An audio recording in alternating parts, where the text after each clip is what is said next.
Discipline in some ways doesn't feel real. It's not because it doesn't exist, but the way that it's sold kind of feels like a performance. The waking up every day at 4 in the morning, cold showers, long days every single day. That version of so called discipline doesn't last, not unless the person behind it truly believes that that is who they are. And that's the thing that I feel like often gets missed. You don't need to force discipline in the beginning. What you need is to stop fighting the person that you believe you are. Because everything that we do aligns with the person that we think we are, not the person that we wish we were. It's the version of ourselves that we sort of naturally revert to. And if success or really anything feels like something that doesn't fit, like a jacket that's maybe a size too small, it's not the effort that's off, it's the identity underneath it.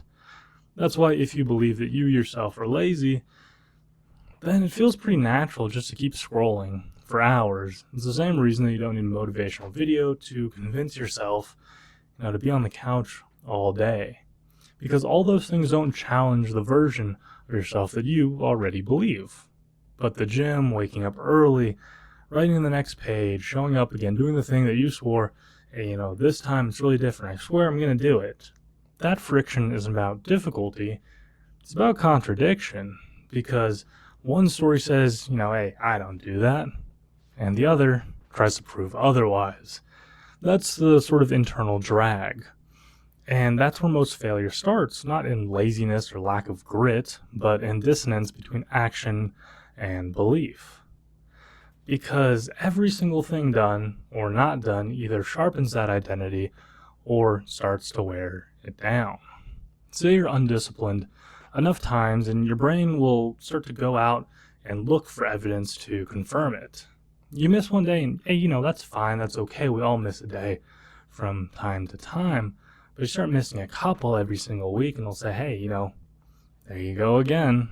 If you keep staying in bed, it'll say, hey, we never really did change, did we? It wants consistency, even if that consistency keeps you stuck where you are. And that shift doesn't come from sort of grinding harder. It comes from shifting what feels like home, what feels familiar. Because if effort feels like it's punishment, it'll always be something to resist. But if movement, creation, progress, whatever form it takes, starts to feel like your identity, then everything else will start moving with it. The goal isn't to copy someone else's habits.